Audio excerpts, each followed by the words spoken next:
E aí, pessoal, tudo bem?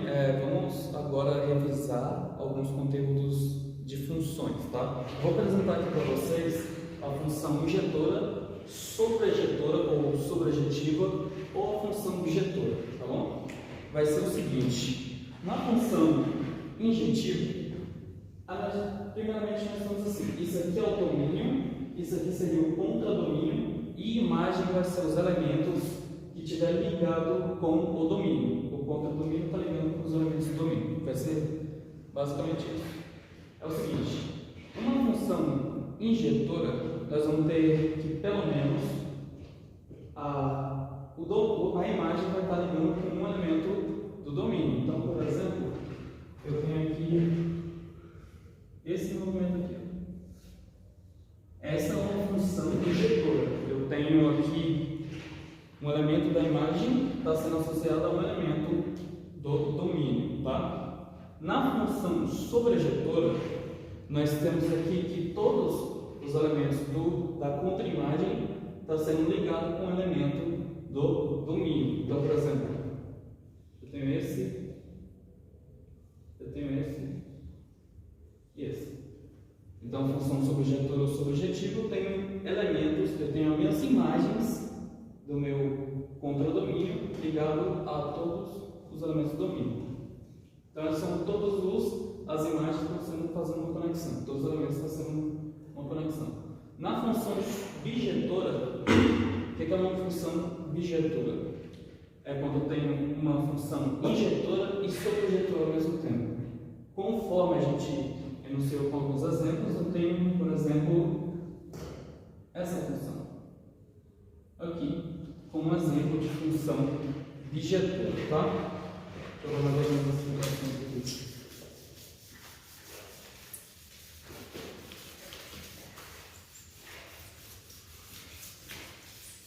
Vamos trabalhar agora com um elemento bastante interessante que seria a função inversa. Então vamos pegar, por exemplo, f de x igual a x mais 5. Tá? Aqui é uma função. Eu sei que f de x é a mesma coisa que y, tá?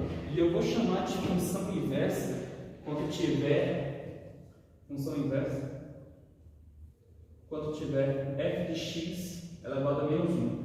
Quando vocês verem que tem um f de x elevado a menos 1, eu estou indicando uma função inversa.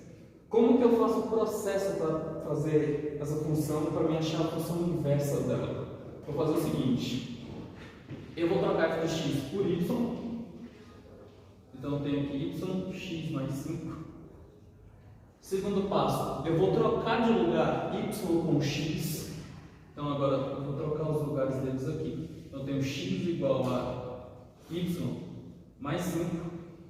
E eu vou isolar o meu y, tá? Então eu tenho y igual a x menos 5. Essa aqui vai ser a minha função inversa. Só para mostrar aqui que é uma função inversa mesmo, no sentido que a gente explicou, igual a x mais menos 5. Essa aqui é um exemplo de função inversa.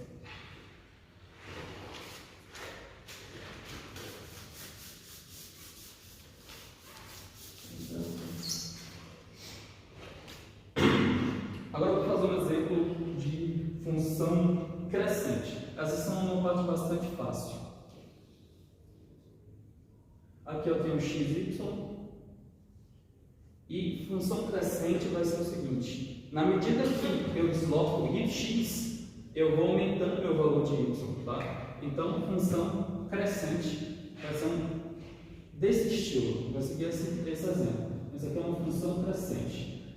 Função decrescente é a medida que x passa e y diminui o valor. Então, por exemplo, esse é um exemplo de função decrescente, tá bom? Deixa eu dar um exemplo agora de uma função constante.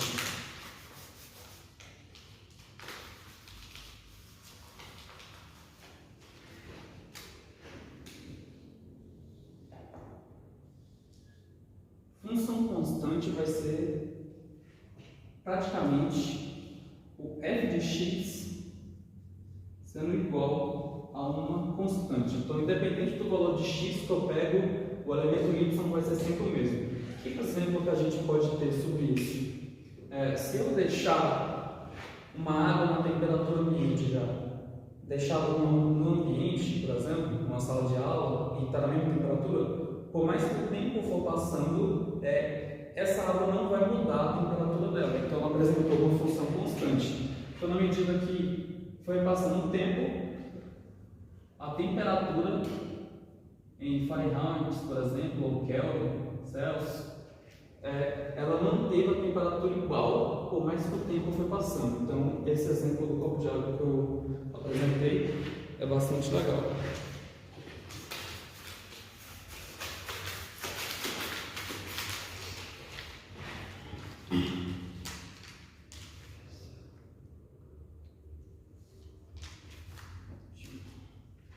Aqui agora eu vou apresentar sobre funções par e função ímpar. É o seguinte, eu vou analisar o maior expoente da minha função. Então, eu tenho, por exemplo, f de x igual a x elevado a 3 mais 2 e qualquer quantidade de monômios, né? Outra função que eu pegaria como exemplo seria x elevado a 2 menos x. O que eu tenho que observar aqui? Eu vou olhar o expoente maior, nesse caso é o 3, e vou ver se ele é ímpar ou par. O 3 é ímpar. Logo vai se apresentar uma função ímpar. Se eu tiver o expoente par, essa aqui vai ser uma função par, tá bom? Então é praticamente isso. Boa noite, senhores. Eu vim trazer aqui a segunda parte, só para vocês mentalizarem melhor sobre as funções. Os tipos delas, mais ou menos, só para vocês ficarem com elas mais frescas na mente. Coisa simples, coisa rápida, do jeito que vocês gostam. Aqui, a pergunta aqui que nós vamos pegar, nós vamos usar aqui é qual o tipo de função que cada uma dessas aqui representa. Beleza? Eu sei que está meio apagado, mas tá tranquilo. Coisinha simples. Certo? Com base no que vocês tinham já visto na parte anterior do vídeo, nós vamos pegar essa primeirinha aqui. Essa primeira aqui, ó. Como vocês podem ver, a gente tem o nosso domínio x. Nosso domínio x aqui está ligado a todos de y. A imagem dele equivale a 3 elementos que estão em contradomínio de y, certo? Mas não são todos os elementos. Quando não é todos os elementos que estão ligados ao domínio, se o domínio todo está ligado ao contradomínio, mas nem todo o contradomínio está ligado ao domínio, no caso desse aqui, então é uma função injetora, porque ela só injeta, só vem aqui do x para o y. Mas eles só estão ligados a um só elemento do contradomínio. Mas nem todos os elementos do contradomínio estão ligados, certo? Então, já que aqui, como podemos ver, um está ligado com 6, o 2 está ligado com 7 e o 3 está ligado com 8, o 9 não está ligado com 3, nem com outro número aqui. Então, só tem uma ligação para cada e o 9 ficou sozinho aqui. Então, é só uma função injetora, nesse caso aqui, certo? Injetora, vamos até escrever aqui. Injetora. Espero que vocês estejam vendo, mas certo. Passando para a segunda aqui, ó. Essa daqui, diferente dessa daqui, todo o contradomínio aqui, ó, todos os elementos, que é o 5, o 4, o 3, o 2 e o 1, estão ligados ao domínio x. Todos eles estão ligados. Só que tem mais de um elemento que está ligado ao contradomínio. Tem mais de um elemento no contradomínio que está ligado com o x aqui. Dá para vocês verem aqui que o 2 e o 1 está ligado com o 5. Nesse caso aqui, é diferente da injetora aqui em cima, só que só é um elemento que é ligado a ele, um elemento para cada. Aqui para um elemento de x, tem 2 elementos em y. Nesse caso aqui, quando todos os elementos de y estão sendo conectados conectados com x, nesse caso aqui, específico, ele é uma função sobrejetora. E só é uma função sobrejetora, e não a próxima, que eu vou ter um exemplo aí para vocês, porque tem mais de um elemento ligado. Quando tem mais de um elemento ligado em um só elemento de x, não se enquadra nessa próxima aqui que nós vamos apresentar, certo? Que a função é essa última aqui, ó. Essa última aqui que vai colocar como exemplo para vocês ficarem bem frescos. A gente já apresentou uma função injetora, que é essa daqui, que todos os elementos de x estão ligados a só um elemento em y. A sobrejetora, que todos os elementos de y está ligado em x. E essa daqui agora, ó, todos os elementos de x estão ligados em y. E todos os elementos de y estão ligados em x. Só que não mais de um elemento de y está ligado a x. Nesses casos, é uma função bijetora. E por que é uma função bijetora nesse caso aqui? Porque ele não tem mais de um elemento. Não tem mais de um elemento ligado aqui. Então, ele pode ser uma função injetora. E todos os elementos de y estão ligados em x, que é a condição para ser uma sobrejetora. Então, nesse caso aqui, nós podemos averiguar com uma função bijetora. Legal? Agora, nós passamos para o próximo tópico aqui, que é um dos tipos de função também. Um minutinho só, que eu vou procurar aqui um apagador. Coisinha rápida. Então, vamos apagar aqui, né? Encontrei o apagador, mas isso aqui vai ser isso. Que coisa boa. Vamos apagar aqui, coisinha rápida, pessoal. Coisinha rápida. Os outros tipos de função que nós vamos aplicar aqui vai ser a função, primeiro, né? A par e a ímpar, que já tinham lá. Isso aqui é, vamos só colocar aqui. Que tipo de função é essa?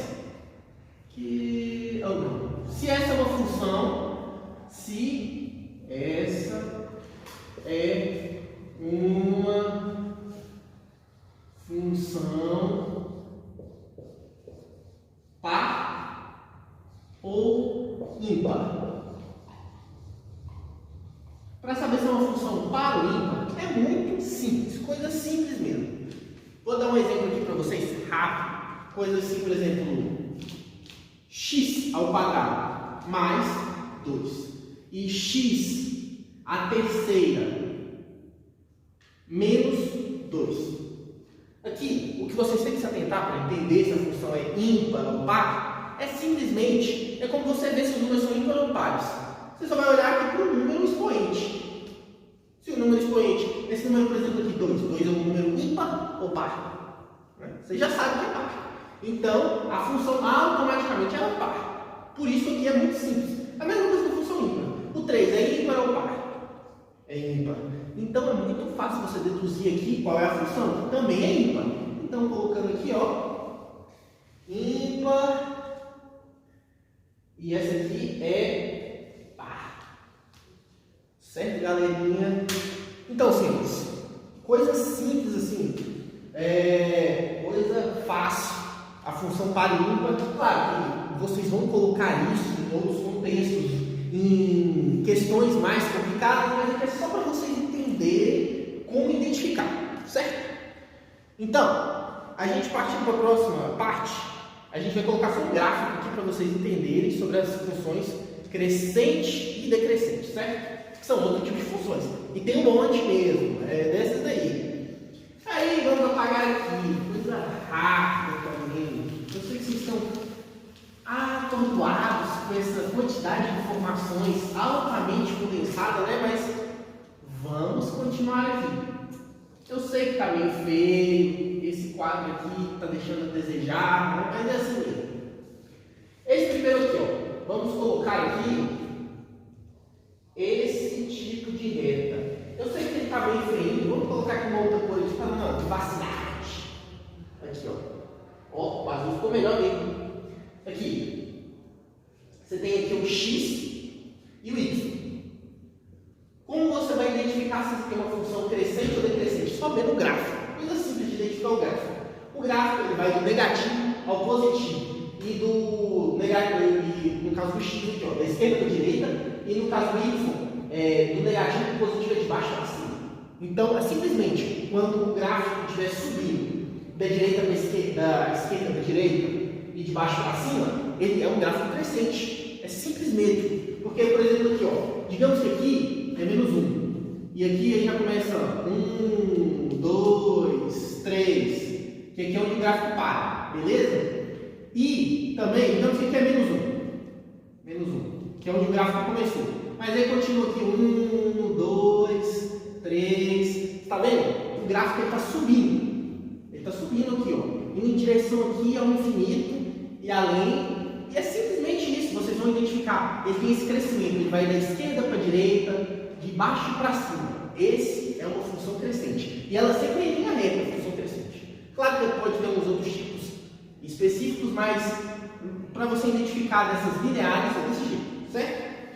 Partindo para a próxima aqui, que também é muito simples de vocês identificar, é basicamente o contrário dessa daqui. Basicamente o contrário. Por exemplo, aqui, ó, uma função decrescente. Você vai pegar aqui. Beleza. Tá muito feio. Muito feio, mas tudo bem. Muito bem. Uma coisa apagada, mas. Tá dando para ver? Não. Então, pessoal, aí, como vocês já viram na crescente, que é da esquerda para a direita, de cima para baixo. No caso da decrescente é exatamente o contrário. Assim, não que vai fazer isso aqui, você pode pegar assim, ó, o gráfico. Ele não vai subir daqui. Você vai pegar e ele está descendo aqui, ó, o gráfico. Ele vai fazer quase o inverso, quase o inverso. Por exemplo, aqui os dois têm que crescer para ser uma função crescente. Então, por mais que no caso aqui, por exemplo, o y aqui e o x, eles estão grandes aqui, o x aqui está menor por causa da ponta esquerda. Mas ele vai aumentando um pouco, mas o y ele vai tendo a sua queda. Ele vai dando aquela queda assim, então você começa aqui, por exemplo, de menos 2 a 4, só que aqui vai decrescendo.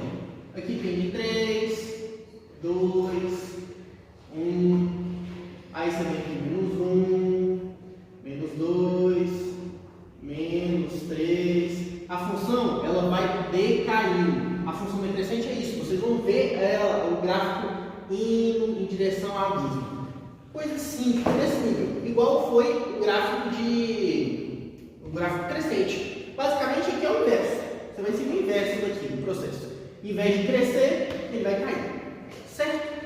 Como as últimas etapas nossas aqui agora, a gente já vai dar início aqui a duas funçõezinhas simples, que é coisa rápida. Que é a inversa e a contínua. A contínua eu vou dar um exemplo para vocês aqui rápido, porque aqui já está no gráfico. Coisinha simples, coisinha rápida, fácil demais. No caso da função constante, ela é mais simples de todas. Não tem nem como você errar a função simples, a função contínua, porque ela é paralela. Sempre quando você for ver função contínua, ela vai seguir este padrão aqui. Ou ela pode até ser interpolada com x. Ela pode até ser sobre o x. Mas ela normalmente vai seguir esse padrão aqui. Ela é constante, ela é uma reta, ela é paralela ao eixo x. Então, por exemplo, aqui, no caso desse aqui, o x ele sempre vai ser constante em toda situação. Você vendo aqui, ó, é uma reta. Isso é uma função contínua. Muito simples aqui, ó, você identificar. Vocês viram? Simples demais. Você pega aqui, é basicamente uma reta, paralela ao eixo y. Sempre quando vocês verem paralela ao eixo y ou sobre o eixo y, que vai ser uma reta, é função contínua. Certo? Para finalizar aqui, a gente vai pegar só uma funçãozinha aqui para fazer, para vocês entenderem, quando alguém pedir para vocês fazer uma função inversa. Como fazer uma função inversa? Certo? Para fazer uma função inversa, a gente vai pegar o exemplo que estava anotado ali, que é f de x é igual a 3x menos 5. Certo? Esse aqui é um exemplozinho fácil. A gente vai simplesmente, como fazer a inversa dessa aqui? Inversa dela. Inversa. Coisa fácil. Você vai seguir o padrão aqui, ó. Primeiro primeiro padrão. O f de x é igual a y. Você já vai trocar aqui para ficar mais simples para você. Sua vida já fica mais fácil. Y fica igual a 3x menos 5. Beleza? Só que o seu intuito, a primeira coisa que você quer fazer é a função inversa. A primeira etapa para você efetuar uma função inversa, você vai ter que trocar o x e o y de lugar. Então, em vez do y continuar aqui, você vai colocar aqui no lugar o x, que aí vai ser x igual a 3y menos 5. Certo? Você já conseguiu o primeiro passo. Coisa fácil, rápida. Você chegou aqui, mas o seu intuito, depois que você transformou aqui, ó, aqui você já tem a base que você vai fazer. Quando você chega nesse passo aqui, o que você quer fazer? Você quer isolar o y, você quer deixar o y sozinho, sem ninguém. Então, você vai pegar aqui primeiro. Esse menos 5 aqui, ele tem que sumir. Esse menos 5 tem que sumir. Então, você vai pegar, para sumir com menos 5, é só você somar mais 5.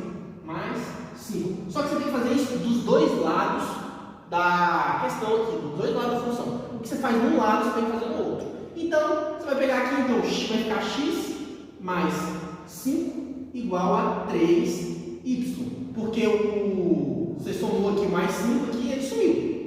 O menos 5 aqui sumiu. Ele desapareceu. Então, você desce aqui para baixo. Beleza? O próximo passo aqui é você isolar y. Só falta uma coisa. Aqui tem o 3 acompanhando y. Você quer ele sozinho. Então, para fazer isso, vamos seguir aqui o último passo, que é basicamente eu quero sair com esse 3 aqui. Ele está multiplicando o y. Então, para tirar uma multiplicação, você tem que dividir. Você só vai pegar aqui, dividir por 3, que é o que você quer para assumir com isso aqui. Só que o que você faz de um lado da equação, da função, você vai fazer do outro lado também. Então, aqui, ó, quando a gente fazer o resultado aqui, vai ficar x mais 5 dividido por 3, certo? E como esse daqui já foi dividido por 3, esse lado aqui, aí você desce só o y, porque você cortou. Você tem aqui os dois, corta. Então, a função inversa é essa daqui. Então, isso aqui é a função inversa de f de x igual a 3x menos 5. E, se você quiser escrever de outro jeito o símbolo da função inversa, você coloca isso aqui igual a f de x menos 1. Esse é o processo. Gostaram da aula? Fiquem para a próxima.